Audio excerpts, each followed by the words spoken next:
Not too long ago, an old friend of mine hit me up kind of out of the blue and said he wanted to grab a cup of coffee. Now, I hadn't seen him in almost a decade, probably, so yeah, I was stoked to see him. It was exciting to hear from him. But as stoked as I was to see him, I know that in my line of work, when someone hits you up out of the blue for a face to face, it's usually not great news. But I tried not to make any assumptions and just went along with everything. I was happy to see him, so I go. And as soon as I walk in the door, I see him over in the corner and he's kind of slumped over. And I look and I notice that his face is just, it's troubled. It's that countenance, or that it just holds that grimace of pain that you can only get from the hard knocks of life. And so I kind of take a breath and prepare myself because I know something heavy my way comes. And so I grab a coffee and I go and sit with him and give him a hug. And we kind of trade some back and forth. How you doing? What's been going on? How about this, that, whatever. Your typical obligatory, hi, haven't seen you in a while, chit chat. And so, after a minute, he kind of slows down and he takes a breath, and I just look at him dead on and say, what's going on? Something's wrong. I can tell, I can see it. And he kind of has a little smirk, which then morphs into a lower lip quiver, and I can see the tears are starting to well up in his eyes. And so I lean in a little bit closer and I say, you can talk to me. What's going on? And he finally looks back up at me and he says, I'm in my late 30s. I'm divorced. I'm unemployed. I'm depressed. I'm drinking too much. And I'm broke. And just broken. Broke and broken. Just completely lost. And moved back in with my parents. And I feel bad about that. And then he proceeds to, of course, tell me his tale of woe. What happened to him. And I'm not going to get into the whole thing, obviously, but the long and short of it is he was in tech and he had a really great job, great career. Everything was going well for him. However, because of the technological advancements of the modern era, he was laid off and had been trying for over a year and a half, year and 3/4, to find a new job, to get a new place somewhere. But because of what's going on with AI, no one is really looking. No one's really hiring out for his particular field. And it was a deep struggle for him because, of course, a huge part of his identity, who he thought he was tied to this career, tied to this job. He's always been great with computers and tech of all sorts, and it served him very well. And I wasn't so surprised to hear that, but I was surprised to hear that he had gotten divorced, because one of the reasons that we had kind of lost touch over the years is, it was typical, like we knew each other in our 20s and we went out and we did, had that entire phase of life together. But of course, people grow up and they meet someone and they fall in love and they get married, and he did all of that and I, well, didn't. But point being, he seemed really happy. It seemed like a happy, healthy relationship the last time I saw him. And I guess that had been 4 or so years ago. And so, yeah, they met and dated, and maybe 4 or so years ago, they actually got married. And last I had heard through text messages, things were going well and they were going to be trying for children. And I guess they were having trouble. I think there was issues on both ends, but definitely an issue on his end. And while they were struggling to get through that, he got the news of his layoff. And that, of course, plummeted him into this foggy kind of depression. And, before he knew it, the wife was asking for a divorce, and he just continued into this descent of darkness until he finally had to leave and sell his home because he could no longer afford it. They both had great careers and were working, and she couldn't hold it down on her own, and neither could he. Of course, he wasn't making any money, so they blew through the savings pretty quickly, and he found himself at the end of the line and had to sell the house. And so I guess maybe there's a little bit of money getting him along in that, but because of his isolation and his turning to a bottle, uh, he moved in with his parents instead of getting an apartment or something else on his own, which I completely understand. And so he lays all of this on me, and as he's telling me the story of his unraveling, I just sit calmly and look him directly in the eye, and I just listen to him. And in parts, it was difficult because of the things that he was telling me. You don't like to hear when people that you know and love and care about are going through really difficult things, but nevertheless, you show up for them. And so I asked a few pertinent questions, and we had a back and forth until I kind of got the overall picture of what was going on. And so I asked him, "Why did you text me?" There's lots of people in your life, lots of friends, even our mutual friends from before who I guess didn't know about any of this. I was the only one from our former group that he had reached out to or told. And so I asked him, okay, we haven't spoken in a few years now, other than some, hey, how are you, text back and forth. So why did you reach out to me for this? He kind of looked at me with this little half grin and said, "Don't worry, I'm not here to see if you can put me under some kind of trance and eternal sunshine, my wife, or anything."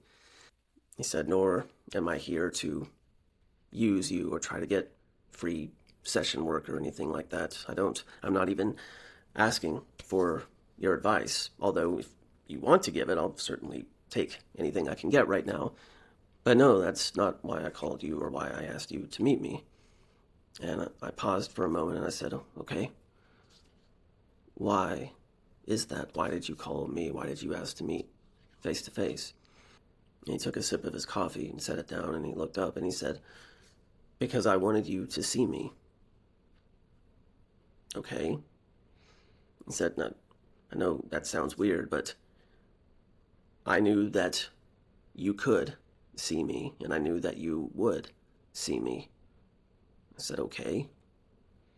He said, all the things that I'm going through right now, I don't know that many people who have gone through even one or two of them, much less all of these things that I carry shame and guilt around, living back with my parents and now being broke after having a six-figure career and all the things."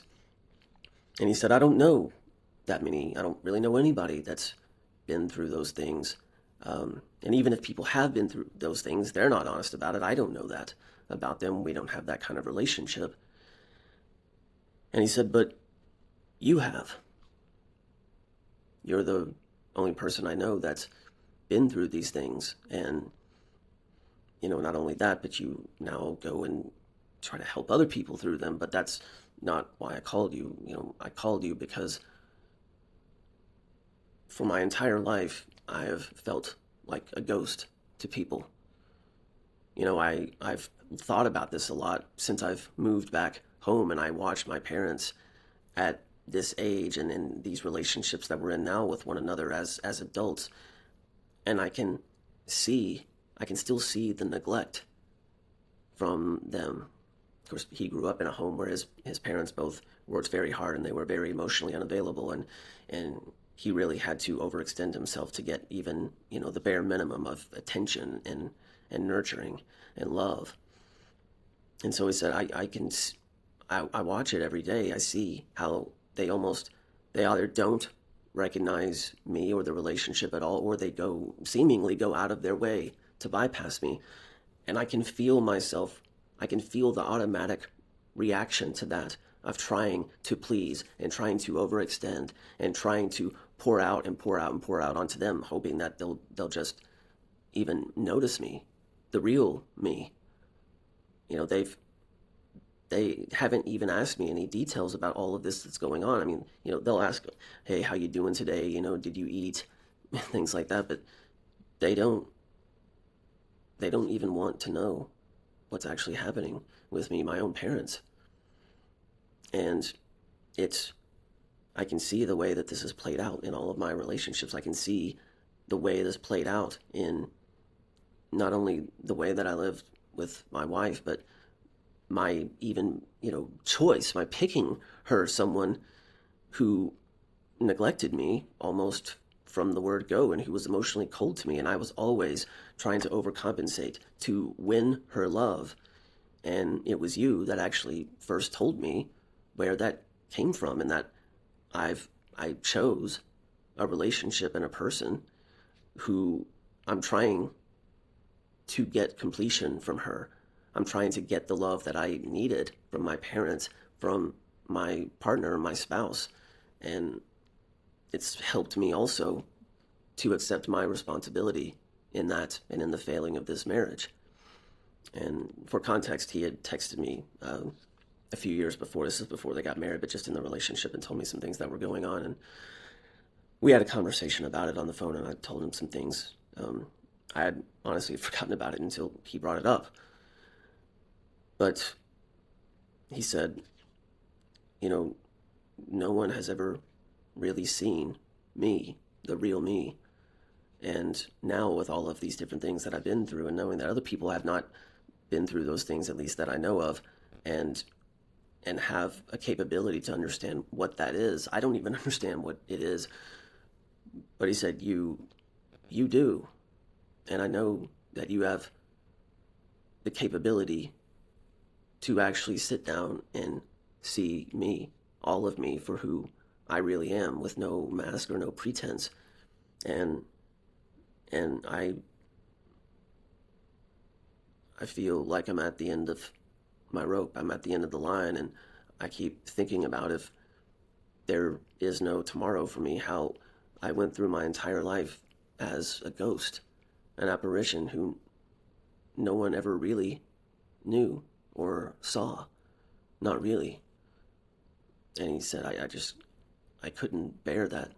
And so I texted you on a whim, because I wanted you to see me.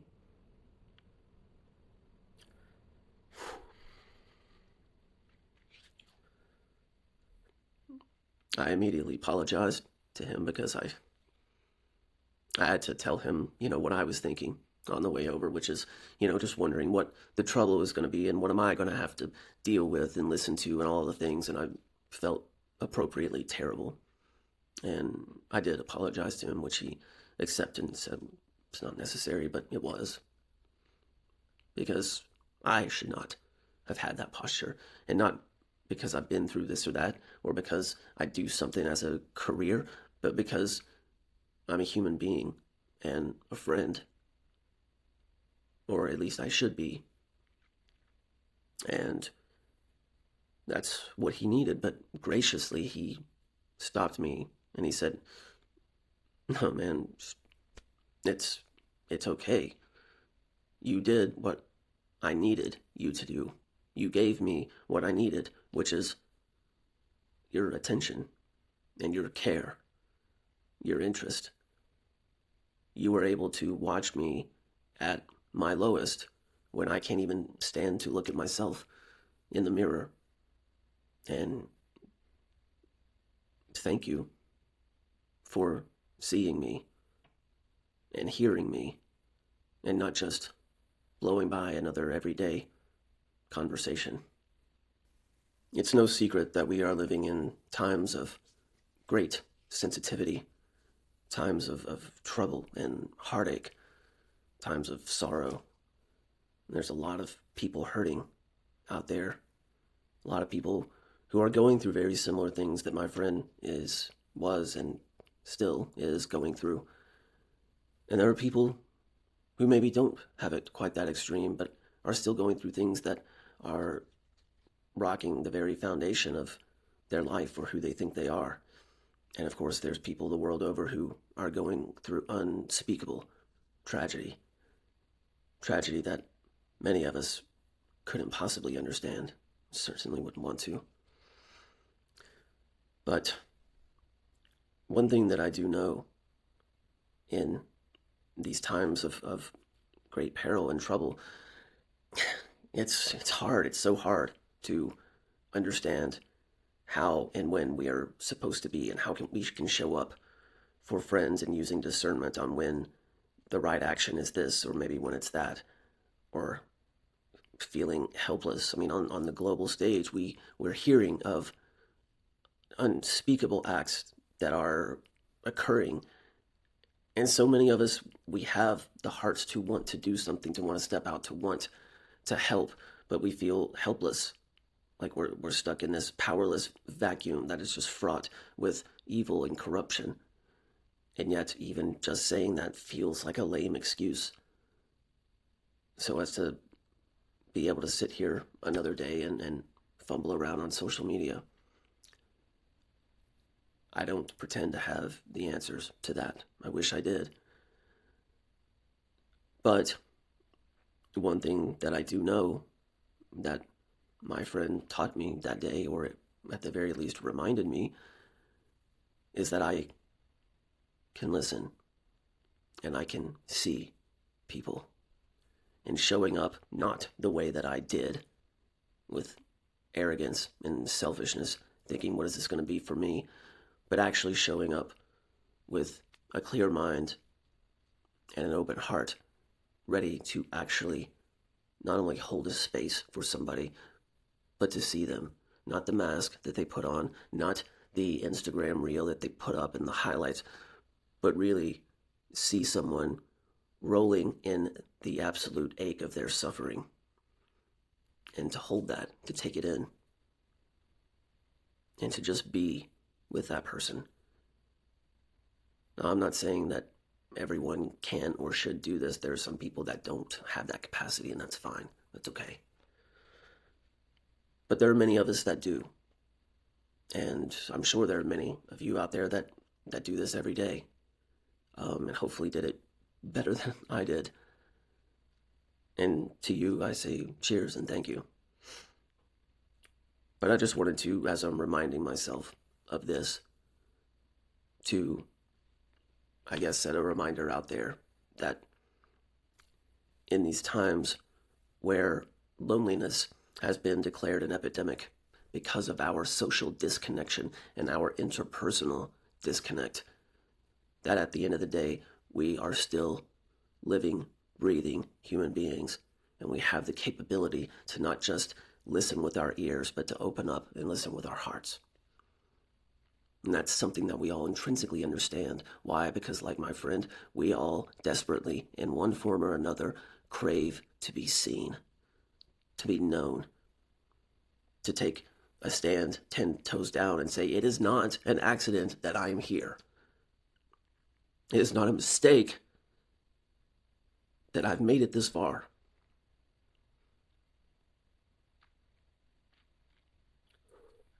Sorry.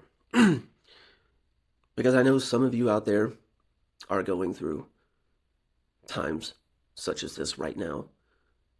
And some of you may even be watching this. You don't know where to go or what to do, or if anybody even cares about you. I'm not going to put on some facade that some internet guru says and say, oh, I see you. No, I'm looking at a camera. But in that spirit that they use, we can be seen through technology in ways that we may not have even considered yet. And I do want to use a different cliche and say that I know for a fact you're not alone. There's a lot of people that feel alone right now. And I get it, and I understand. I know my words from this dark room don't carry much weight in terms of the loneliness that you're going to have to wake up and face tomorrow. But please know that you are not alone in what you were going through, what you were facing, and what you were dealing with. There are people out there, hundreds of thousands, millions of us, who know what it is like to be terrified of going to bed not knowing what you're going to wake up to, or if you're going to wake up at all.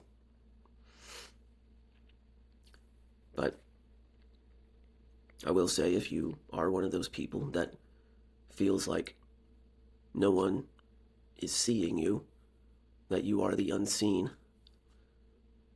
My email is in the description or in the box on my page.